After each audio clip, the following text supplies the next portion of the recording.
Shalom. Selamat Paskah Bapak Ibu Saudara dikasih dalam Tuhan Yesus Kristus. Selamat datang dan selamat mengikuti ibadah Minggu 4 April 2021 di GKI Cicurug. Beberapa warta lisan pada pagi hari ini adalah sebagai berikut. Ibadah Minggu Paskah dengan tema kebangkitannya memulihkan dilayani oleh Bapak Penatua Samuel. Ibadah Paskah Sekolah Minggu dapat diakses melalui YouTube Komisi Anak GKI Cicurug mulai pukul 8 pagi. Dan ibadah remaja serta pemuda dapat diakses melalui YouTube Ignite GKI mulai pukul 10 pagi.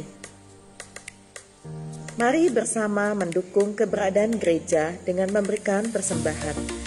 Persembahan dapat diberikan dengan cara transfer ke nomor rekening gereja yang tersedia pada warta jemaat atau dimasukkan ke dalam amplop tertutup dan dikumpulkan kepada penatua wilayah ataupun dikirimkan langsung ke gereja. Berikut ini merupakan kegiatan sepekan GKI Cicurug. Untuk kenyamanan dan kelancaran kegiatan anak-anak sekolah minggu akan segera dilakukan proses renovasi gedung sekolah minggu. Mohon dukungan doa dari seluruh jemaat. Dukungan dana dapat ditransfer ke rekening milik GKI Cicurug berikut ini.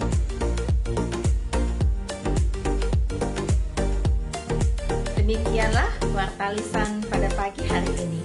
Selamat beribadah. Tuhan Yesus memberkati kita semua.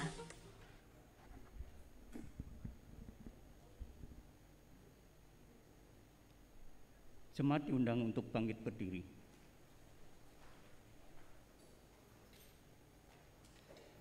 Umat yang dikasihi Tuhan, hari ini kita menyanyikan dengan penuh syukur, sebab inilah harinya kita dibebaskan dari keraguan dan ketakutan. Kita diangkat dari kegelapan, kita dipulihkan dari keputusasaan.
Kita adalah dalam nama Tuhan yang menjadikan langit dan bumi.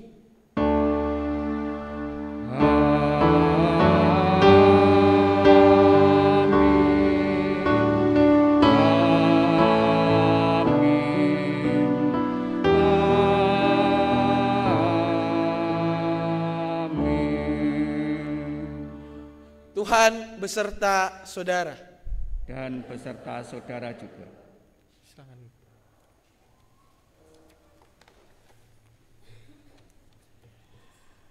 Haleluya, Kristus telah bangkit. Ia telah memberi kita harapan dan hidup baru. Ia telah membangkitkan Yesus dari maut.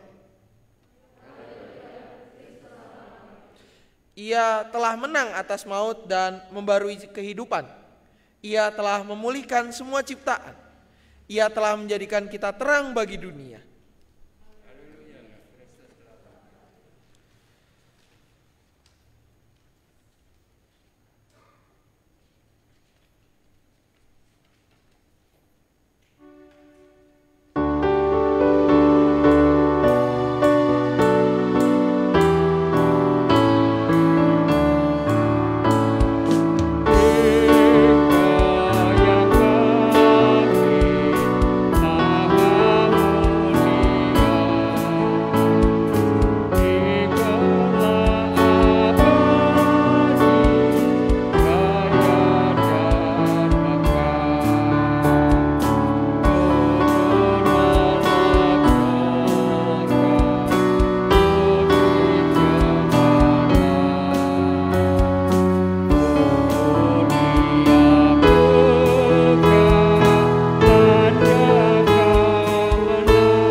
Mari kita bersatu di dalam doa sebelum kita membaca dan merenungkan firman Tuhan. Ya Allah, kami bersyukur di Minggu Paskah ini kami boleh kembali ya Bapa untuk beribadah bersama, kembali untuk boleh merayakan sukacita kebangkitan-Mu ya Bapa, yang mengubahkan dan menjamin hari baru kami ya Bapa di dalam Engkau. Tuhan, biarlah Engkau sukacita ini juga yang menghidupi kami dan menyemangati kami untuk boleh bersama membaca dan merenungkan bagian firman Tuhan yang menjadi pegangan hidup kami ke depan.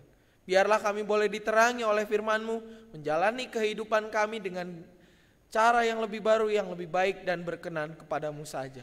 Dan juga mampukan hamba-Mu yang penuh dengan kelemahan ini, biarlah apa yang dikatakan hanya berasal daripadamu saja. Dalam nama anak-Mu Tuhan Yesus Kristus Sang Firman yang hidup, kami berdoa dan memohon. Amin. Bacaan Injil Tuhan kita Yesus Kristus diambil dari Injil menurut Yohanes pasal 20 ayat 1 sampai dengan 18. Saya mengundang jemaat semua untuk bangkit berdiri.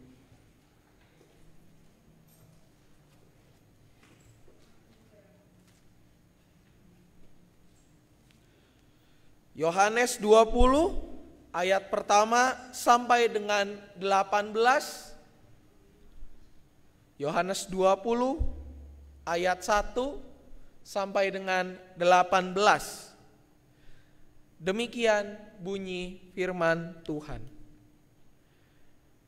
Pada hari pertama minggu itu, pagi-pagi benar ketika hari masih gelap, pergilah Maria Magdalena ke kubur itu dan ia melihat bahwa batu telah diambil dari kubur.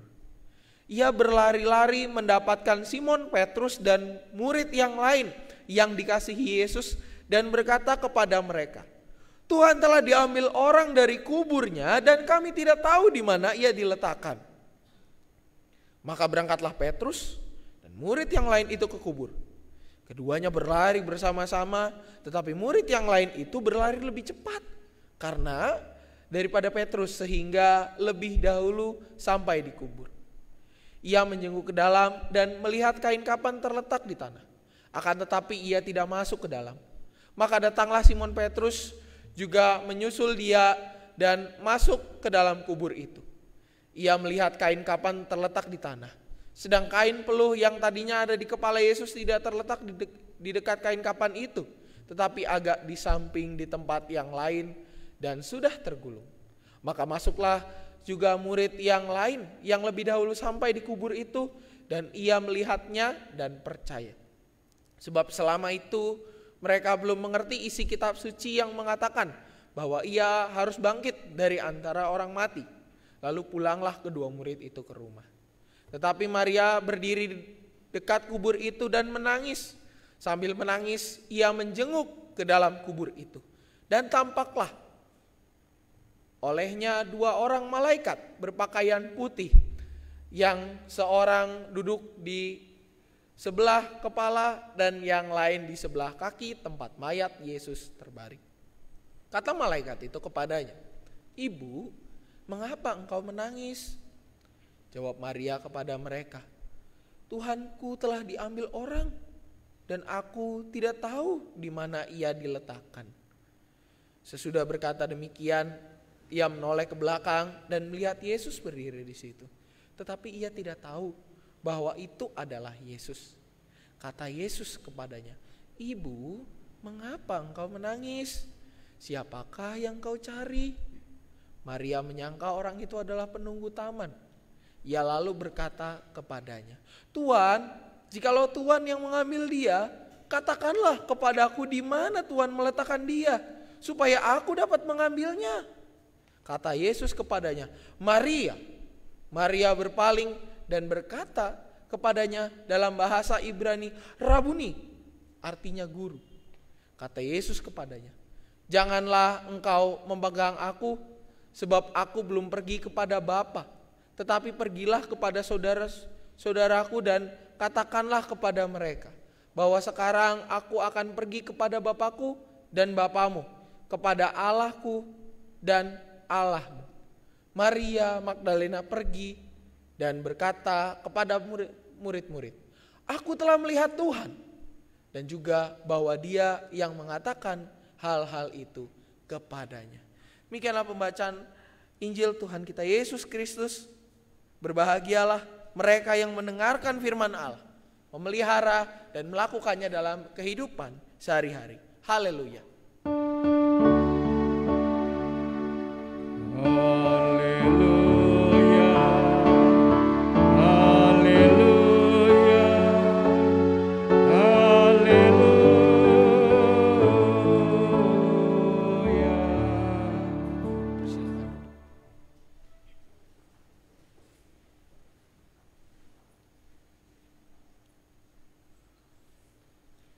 Umat yang dikasihi oleh Tuhan Yesus Kristus, selamat pagi.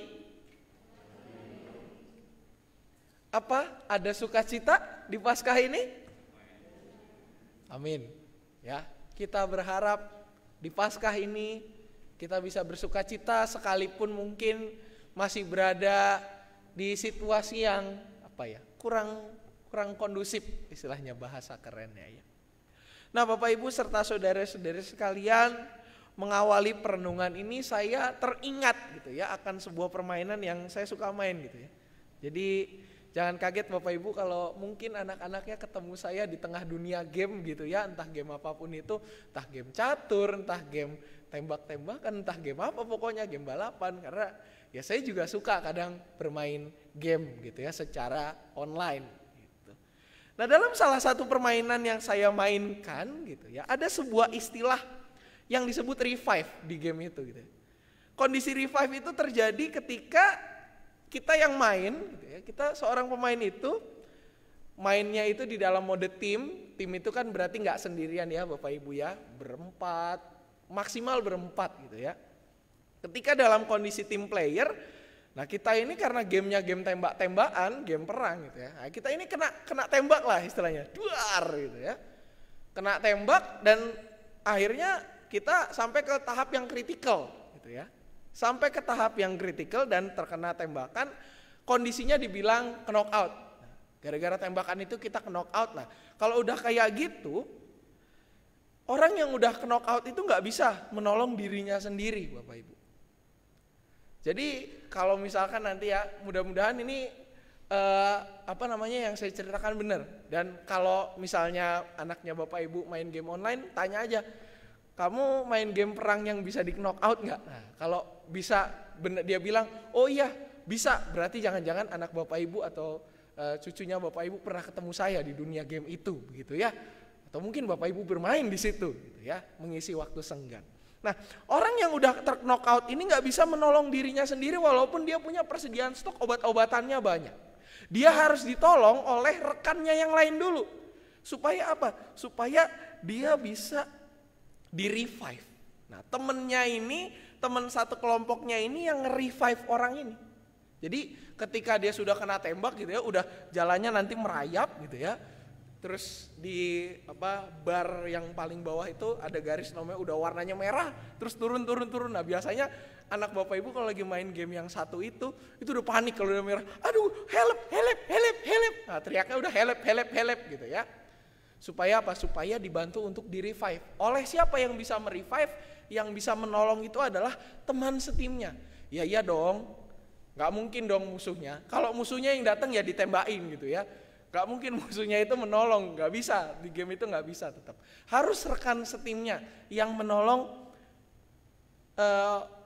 pemain kita yang satu ini. Entah kita yang bermain atau anak kita yang bermain gitu ya. Nah, supaya apa? Supaya ketika sudah di-revive, orang itu baru bisa pakai obat-obatannya dan baru dia bisa melanjutkan pertempurannya. Loh Pak, kok malah bahas game pagi-pagi gitu ya. Kemarin percakapan, kalau ada yang mungkin ikut percakapan baptis anak, ngomonginnya baru pasang ngomong, jangan anak dikasih banyak main handphone gitu ya. Sekarang malah ngebahasnya game.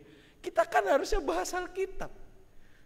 Apa hubungannya game sama kebangkitan Yesus Kristus?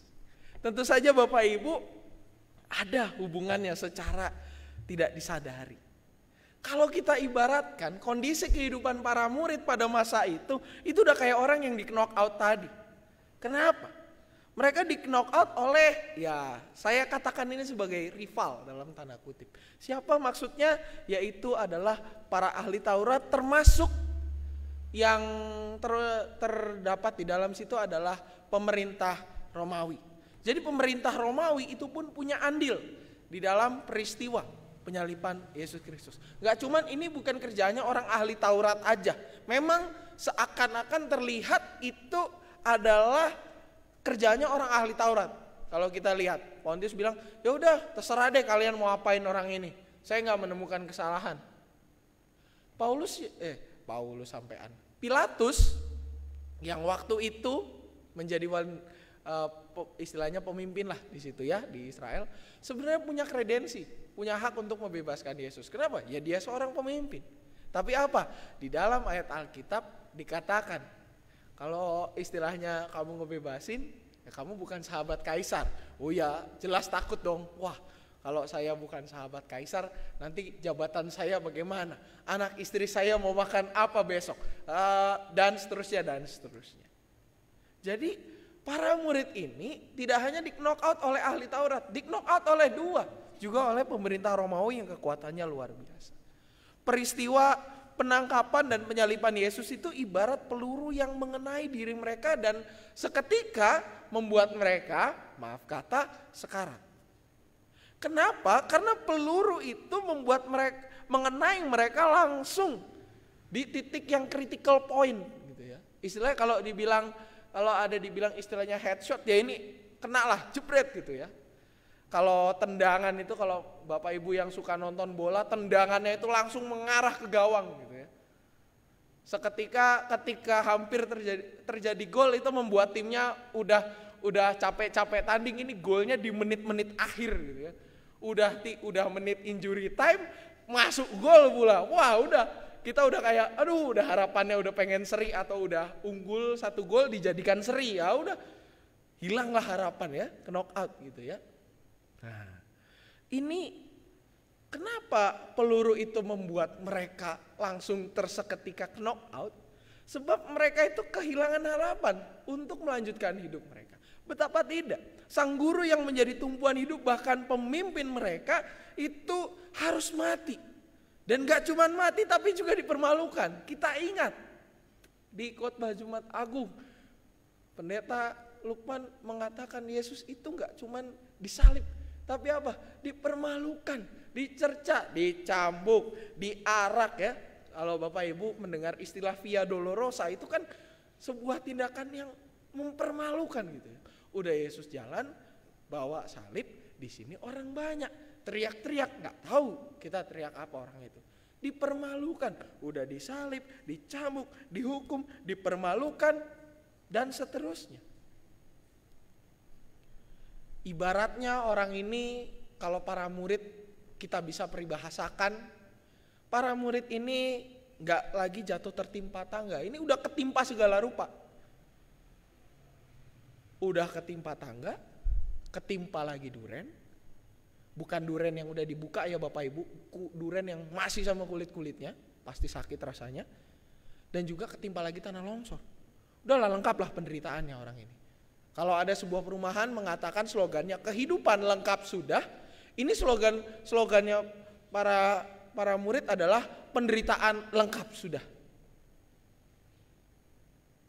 Nah, kondisi kehidupan ini yang terjadi di dalam kehidupan para murid, termasuk mereka yang mengikuti Yesus dan pengajarannya menjelang kebangkitannya. Sabtu sunyi ketika mereka meratapi kematian Yesus itu bukan sesuatu yang mudah. Mereka kehilangan harapan, kehilangan arah hidup. Sudahlah, kalau kata orang itu mau mati saja rasanya. Mereka yang sekarat ini juga diperparah lagi. Kalau kita baca di dalam bacaan kita, Yohanes 20 dikatakan bahwa Tuhan telah diambil orang dari kubur. Laporan yang disampaikan oleh Maria Magdalena. Tentu berita ini membuat mereka semakin kesal, semakin sedih, kalut, pokoknya udah rame rasanya. Udah Tuhan atau guru mereka juga disalib, dipermalukan, sekarang diambil orang. Apa kata dunia? Diambil orang, gak ada jenazahnya. Kita mau datang, mau ngelayat, mau memberikan rempah-rempah sebagaimana tradisi waktu itu. Justru, lah ini kemana? Kok hilang?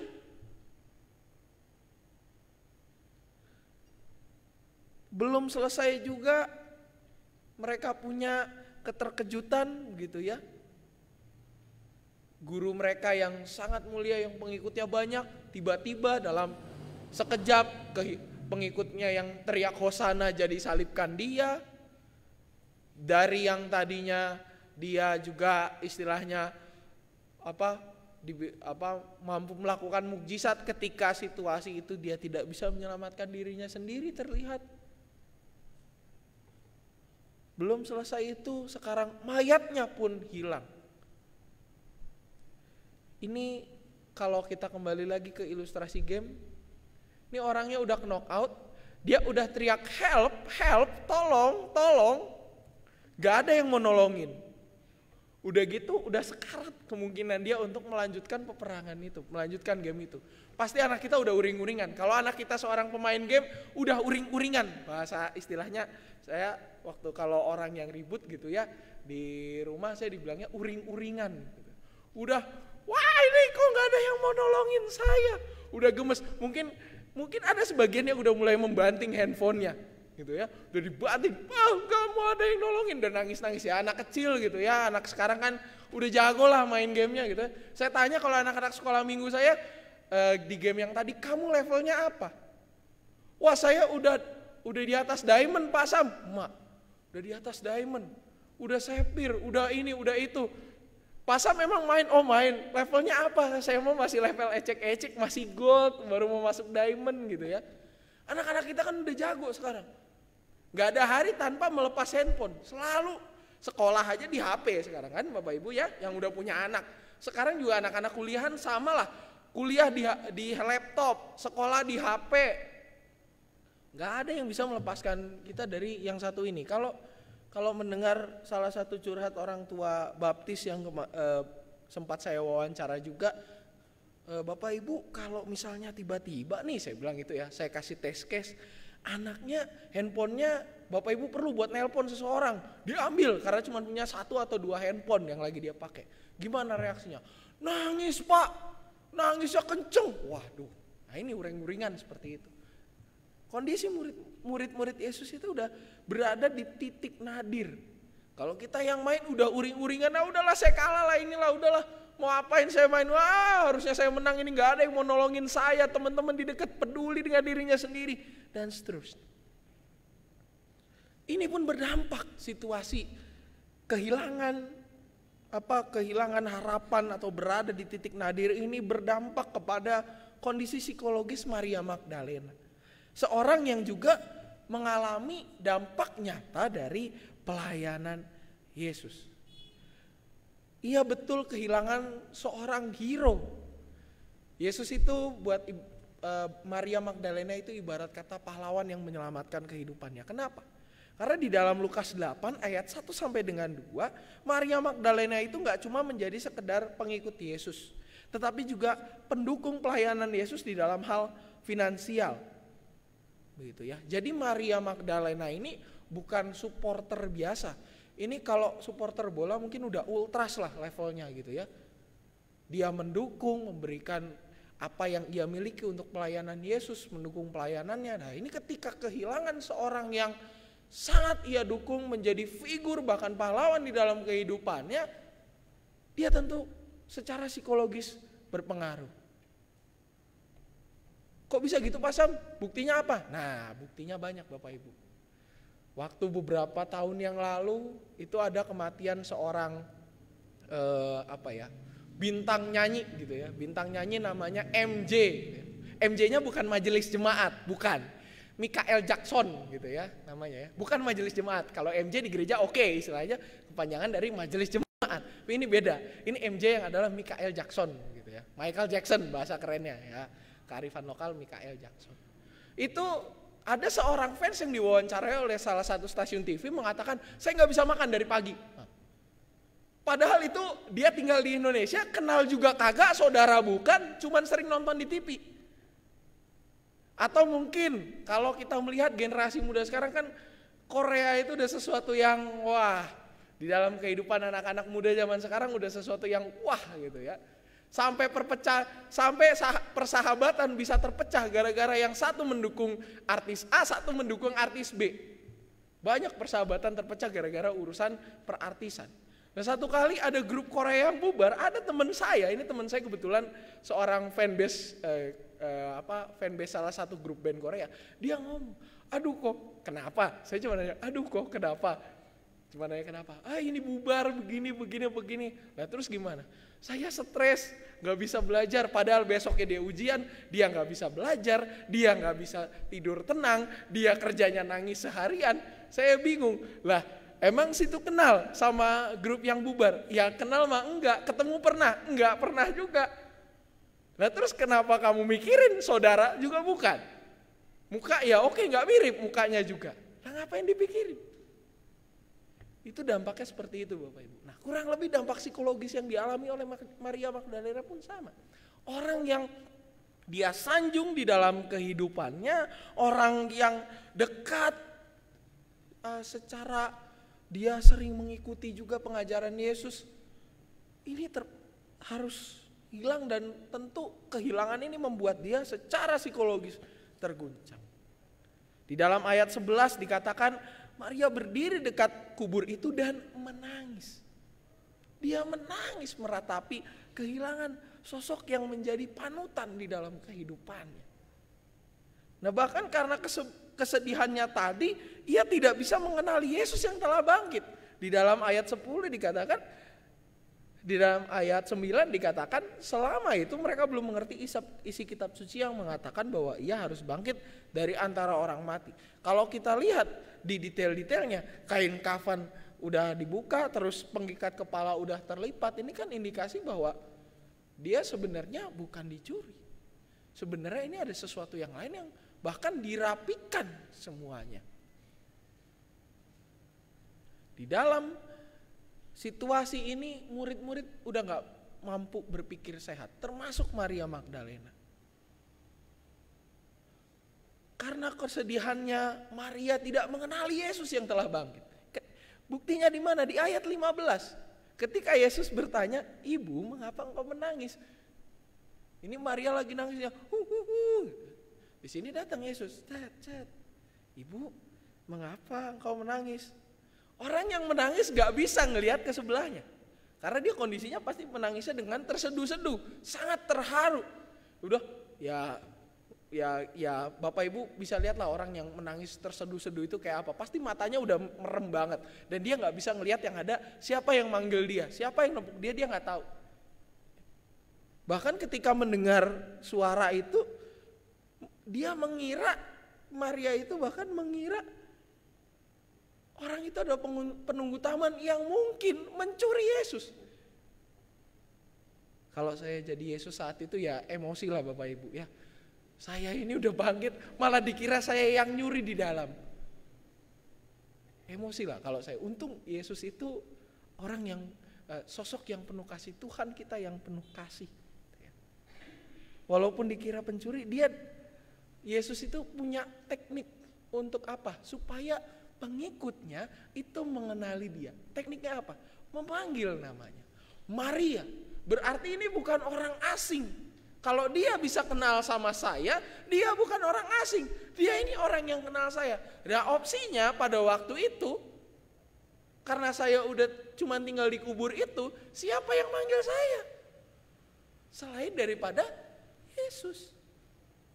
Makanya kalau kita lihat di sini di dalam bacaan Alkitab kita, Yesus kepadanya berkata, "Maria," dengan panggilan yang mungkin dikenal oleh Maria. Dan langsung Maria itu melek dan melihat. "Rabuni."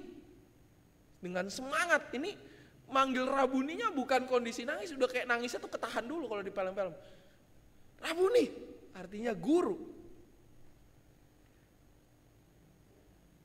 Hal ini membawa angin segar kepada Maria Magdalena. Membuat dia bersukacita. Dan Maria tidak ragu untuk apa? Untuk segera melakukan apa yang Yesus perintahkan, yaitu apa? Membawa kabar sukacita kepada murid-murid yang lain. Makanya Maria di ayat 18 dikatakan, "Aku telah melihat Tuhan." Itu bukan dalam kondisi nangis, bukan dalam kondisi apa, tetapi itu dalam kondisi yang penuh sukacita. Karena dia telah melihat Tuhan yang bangkit, sosok yang tadinya mati, yang memang betul mengajarkan aku akan bangkit.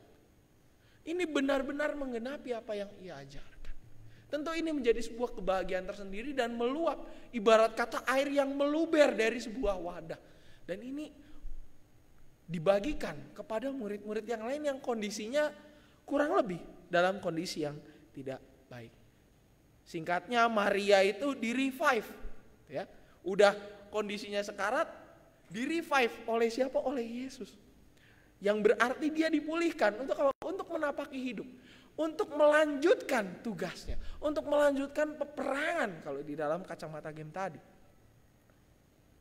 Dan juga apa? Maria ditugaskan untuk merevive, memulihkan teman-temannya yang lain yang pada saat itu udah kehilangan harapan.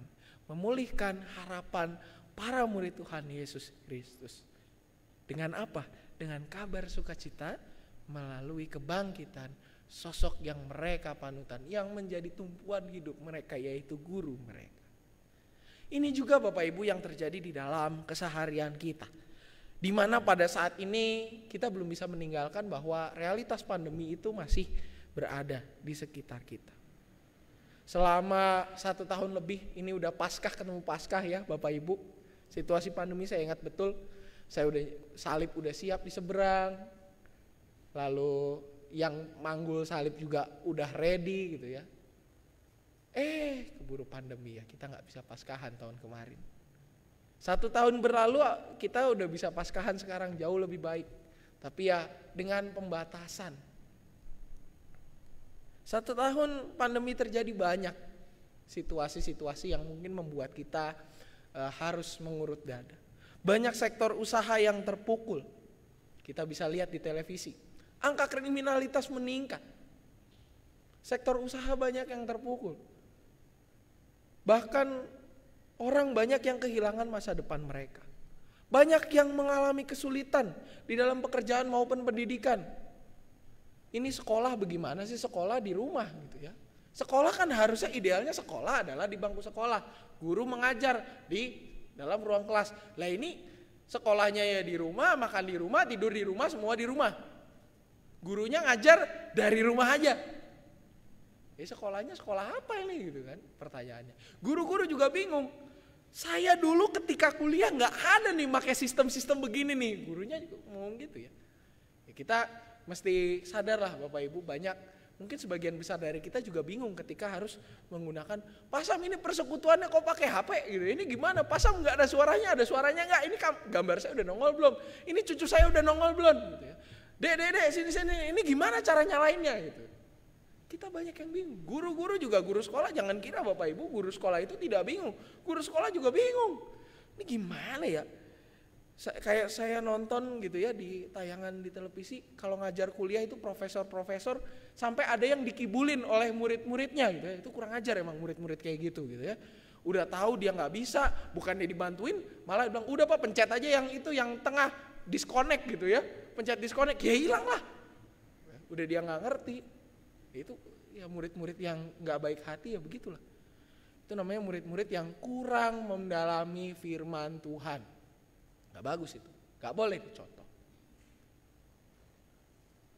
Pelaku usaha jangan kita kira enak.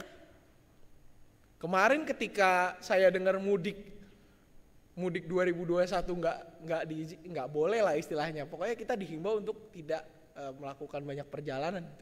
Itu banyak pengusaha otobus yang ngamuk, banyak sekali. Sampai membuat tanggapan di TV, di channel YouTube, gitu ya. Kebetulan saya yang nggak berteman sih, mengikuti beberapa channel YouTube pelaku usaha dalam bidang transportasi.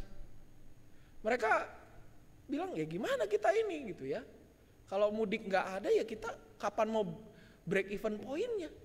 Lalu juga kalau kita lihat maskapai terbang, dulu kita punya pilihan terbang dengan pesawat A, pesawat B, ada yang warnanya merah, warnanya biru, warnanya hijau, pokoknya banyak lah. Lah sekarang setelah pandemi kayaknya warna pesawat cuma itu-itu aja gitu ya. Putih, hijau, merah, putih. Terus ya paling ada yang biru clearnya. Dan gak banyak pilihannya. Banyak yang tutup. Pilot yang dulu kita pandang gajinya enak, besar, dibayar per jam, dirumahkan. Banyak pilot yang banting setir. Pramugari banyak yang banting setir. Dari yang biasa dorong-dorong makanan di pesawat sekarang jadi jualan makanan di pasar.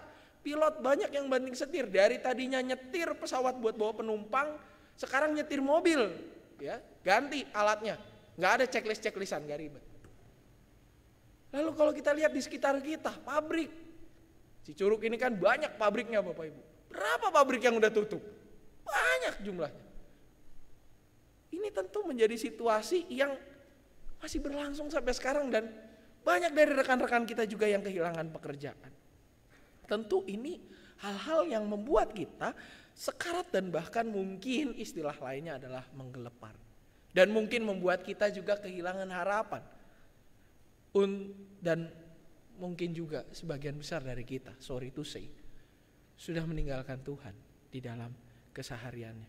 Kita seolah orang yang terluka di medan perang, sekarat dan tinggal apa?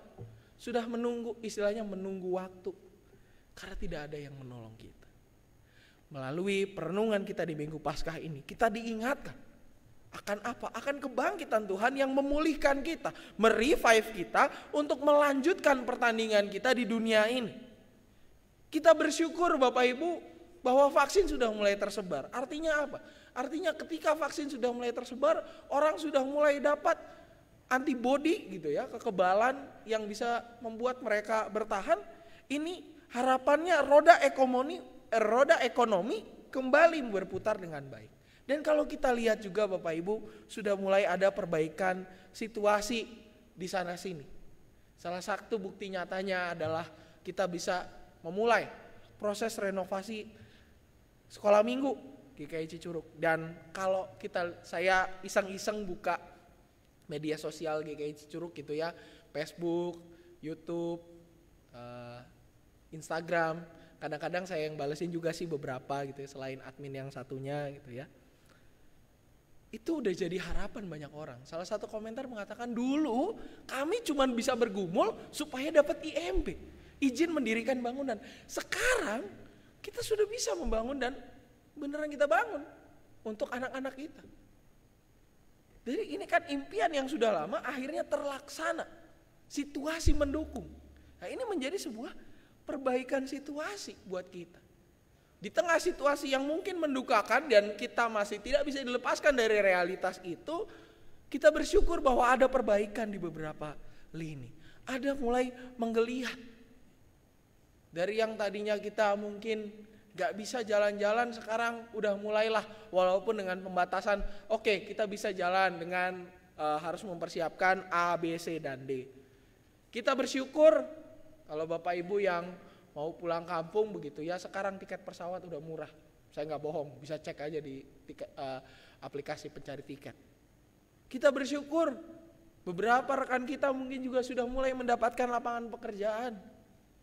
Ada orang-orang yang sudah mulai bekerja, walaupun masih banyak di luar sana yang mungkin belum dapat panggilan untuk bekerja. Kita bersyukur untuk itu semua. Dan berita sukacita Paskah ini berbicara kepada kita di tengah situasi ini. Oleh karena itu sekarang saatnya apa? Kita sebagai orang-orang yang telah Tuhan pulihkan, untuk apa? Saling memulihkan sesama kita. Kita ini tidak sendirian di dunia ini. Kita ini bersama dengan orang-orang lain. Kita dipercayakan untuk menjadi penolong yang sepadan, itu bukan hanya untuk orang yang terdekat dengan kita, tetapi juga untuk sesama kita. Inilah konsep keluarga. Nah, kita sebagai keluarga di tengah situasi ini, ketika kita sudah dipulihkan, maka tugas kita adalah memulihkan sesama kita yang lain. Walau gimana caranya Pak Sam, walaupun kita bukan penyuluh kesehatan, simple. Vaksin udah disebar, tadi saya udah ngomong. Kita ingetin mereka, ayo Bapak Ibu, jangan lupa daftar.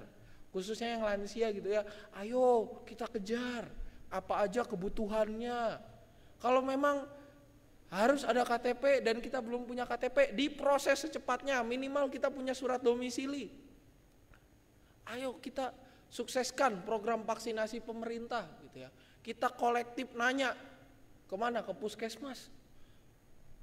Kalau para lansia semangatnya kan satu, saya pengen divaksin 2 kali. Kenapa? Supaya saya bisa ke gereja lagi hari Minggu. Saya udah bosan ibadah di rumah. Kan itu semangatnya. Nah, kita juga sebagai yang muda harus apa? Sebagai yang lebih muda juga harus punya semangat yang sama. Kita tanya kapan program vaksinasi. Kita harus kolektif. Harus apa ya? Harus istilahnya proaktif juga kepada pihak yang terkait. Supaya apa? Supaya kita semakin cepat untuk melalui proses yang membuat kita semakin tidak mengenakan ini. Saya yakin Bapak Ibu gak nyaman ketika ibadah harus pakai masker secara full di dalam gereja ini. Biasa ibadah gini, ada salaman segala rupa. Nah, sekarang ibadah gak ada salaman-salaman. Ya begitu aja udah kelar. Tentu kita pengen semakin cepat. Nah ini makanya kita harus mendorong apa? Semua orang, gak cuma diri kita. Kalau saya kan udah melakukan Pak Sam. Oke, tetangga bagaimana? Tetangga kita. Kita harus menjadi berkat di tengah masyarakat. Tugas kita adalah merevive yang lain yang ada di sekitar kita. Kalau lingkungan kita aman, semua aman, keluarga kita aman, kan enak jadinya. Dan mari kita juga melibatkan diri apa? Mendorong rekan-rekan kita, selain kita aktif menyuarakan, ayo Bapak Ibu tanya kapan jadwal vaksin, ayo didesak puskesmasnya atau gimana, kita nanya proaktif. Jangan lupakan juga Bapak Ibu, pelayanan kita di gereja juga sesuatu yang harus didorong, harus kita lakukan. Saya berkali-kali berkhotbah mungkin mengatakan kita di gereja ini kekurangan tenaga pelayan. Situasi pandemi bukan membuat kita semakin enak tetapi semakin pusing gitu ya. Terus terang kita kekurangan tenaga pelayan. Kita sekolah minggu, pengajar kalau Bapak Ibu sempat nonton ya pengajarnya dia lagi. Saya berkhotbah 2 minggu atau 3 minggu atau 4 minggu yang lalu, Guru sekolah minggu kita itu udah senior semua, udah veteran kalau istilahnya, kalau pahlawan perang gitu ya, udah veteran. Mereka yang tadinya ngajar anak-anak, orangnya masih anak-anak ketika mereka ajar, sekarang udah pada punya anak. Gedung sekarang udah mulai baru, fasilitas nanti bagus. Kenapa kita nggak berperan aktif di dalamnya? Juga kegiatan-kegiatan kita yang lain.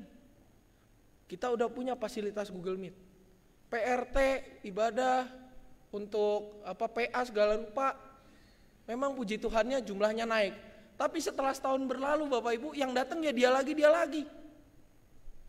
17 lagi, dan kalau dilihat akunnya ya dia lagi.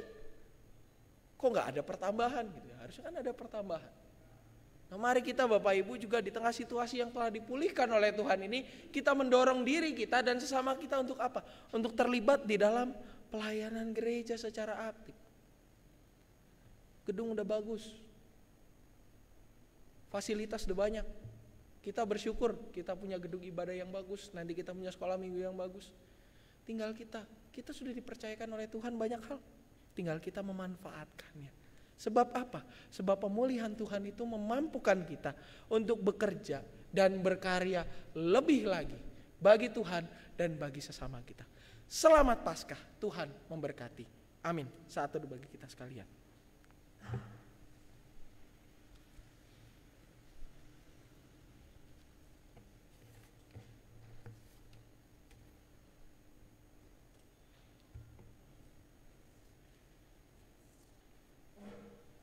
Saya mengajak untuk sama-sama kita berdiri.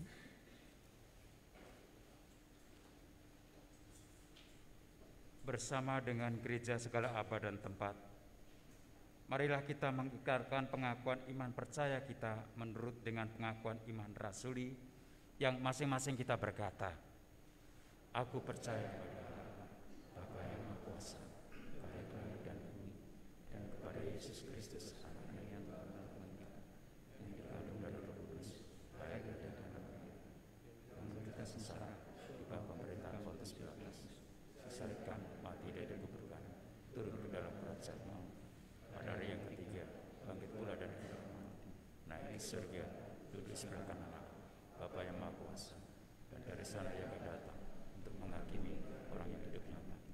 Aku percaya kepada Roh Kudus, gereja yang kudus dan persekutuan kudus, ampunan dosa, bangkitan orang mati, dan hidup yang kekal.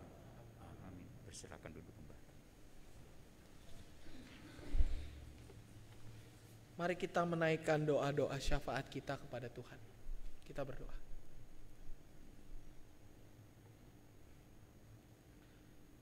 Kami bersyukur Tuhan, di tengah peringatan Paskah ini kami diingatkan bahwa kebangkitan-Mu adalah sesuatu yang memulihkan kami.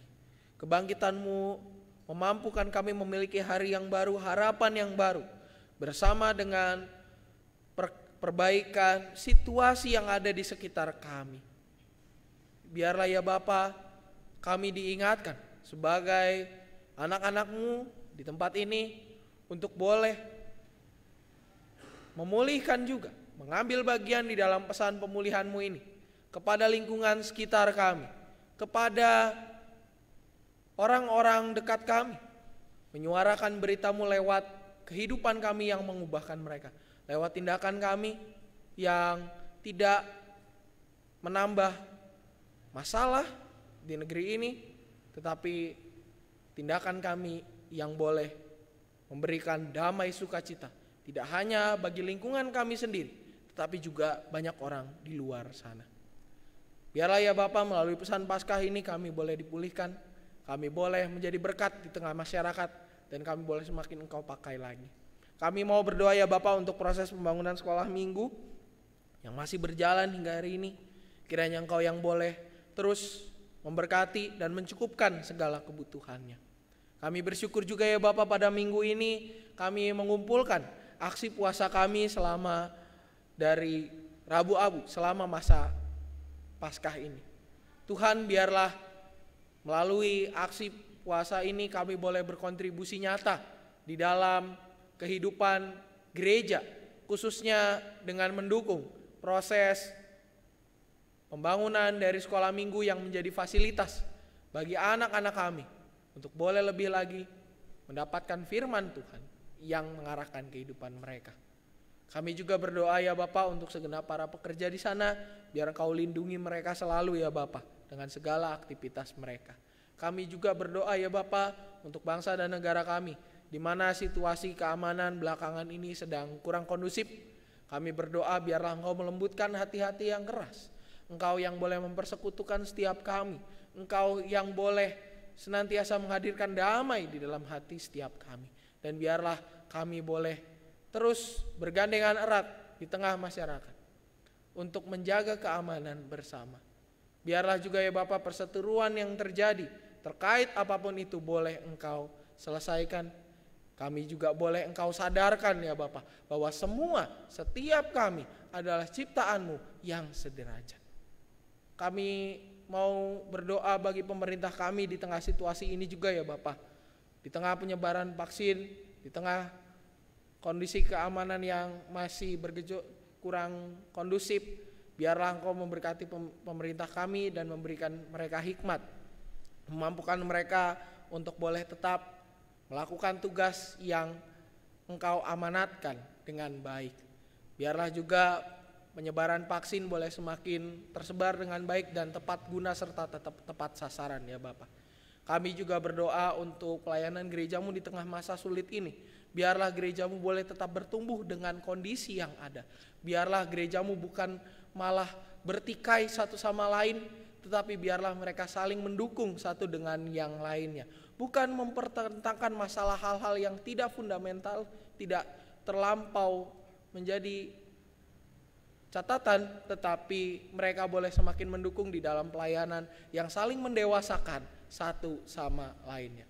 Tuhan, kami berdoa juga untuk gereja-Mu di tempat ini, GKI Cicurug, dengan segala kesulitan, dengan segala tantangan. Biarlah Engkau juga berkati jemaat kami di tempat ini. Engkau yang tumbuhkan semangat melayani di tengah kehidupan jemaat dan simpatisan kami.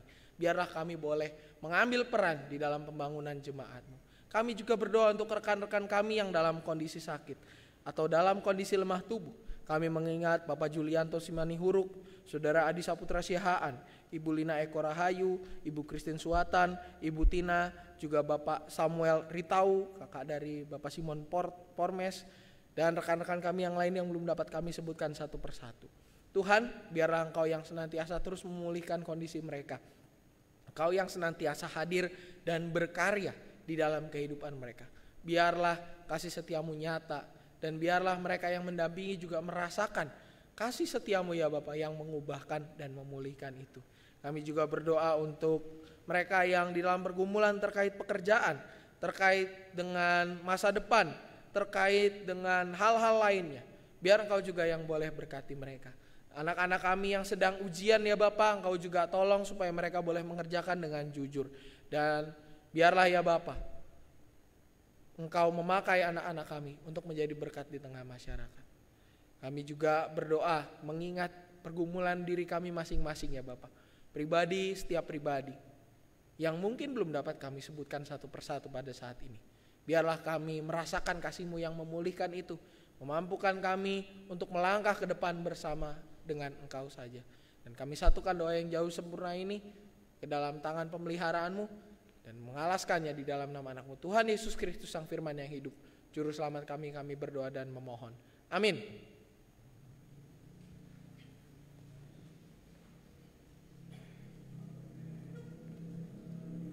Bapak Ibu Saudara yang dikasihi Tuhan, mari kita menyatakan rasa syukur kita dengan memberikan persembahan sesuai dengan firman Tuhan yang mengatakan demikian. Terpujilah Allah dan Bapa Tuhan kita Yesus Kristus yang dalam Kristus telah mengaruniakan kepada kita segala berkat rohani di dalam surga. Efesus 1 ayat 3. Bagi Bapak Ibu Saudara-saudara yang ikut beribadah di rumah bisa memberikan persembahan dengan mentransfer ke rekening GKI Cicurug atau dengan membawa persembahan ke gereja atau diberikan kepada majelis pendamping wilayah.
kita bawa persembahan kita di dalam doa dan mari kita berdoa. Bapa Allah surgawi, kami bersyukur dan berterima kasih kesempatan di pagi hari ini Tuhan mengizinkan kami untuk memberikan persembahan. Biarlah Tuhan tidak melirik besar kecilnya, tetapi keluar dari hati kami. Tuhan memberkati setiap kami yang memberikannya Tuhan, memberkati kehidupan kami masing-masing Tuhan. Demikian juga kami mengucap syukur buat saudara-saudara kami yang sudah memberikan persembahan dalam rangka Paskah Tuhan untuk pembangunan gedung sekolah minggu Tuhan. Memberkati mereka saudara-saudara kami Tuhan. Tuhan, inilah doa kami, inilah ungkapan syukur kami yang kami naikkan di dalam nama Tuhan Yesus Kristus. Amin.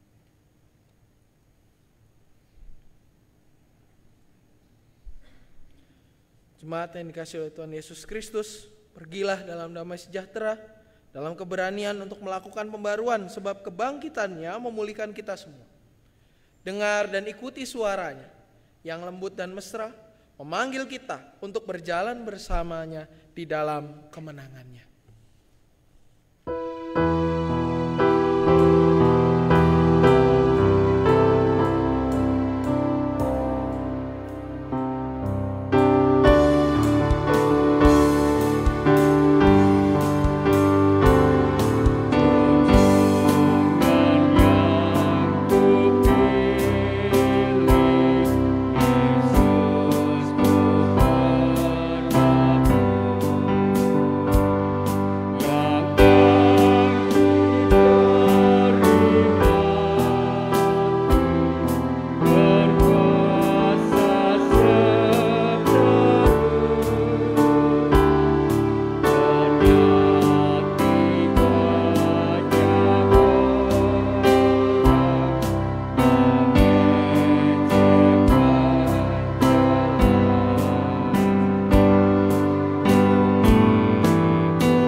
Jemaat yang dikasihi oleh Tuhan Yesus Kristus, arahkanlah hatimu kepada Tuhan. Kami mengarahkan hati kami kepada Tuhan. Jadilah saksi Kristus, Syukur kepada Allah, dan terpujilah Tuhan. kini dan selamanya. Marilah kita memohon berkat dari Tuhan. Cinta Allah Bapa kiranya senantiasa melingkupi kehidupan setiap kita. Keselamatan Kristus biarlah senantiasa memulihkan setiap kita. Dan pertolongan Roh Kudus biarlah senantiasa menuntun kita untuk menjalani kehidupan ini. Dan Allah di dalam persekutuan kasih-Nya kiranya memberkati kita untuk berperan serta menghadirkan kehidupan yang penuh kasih di dunia kini dan selama-lamanya. Haleluya.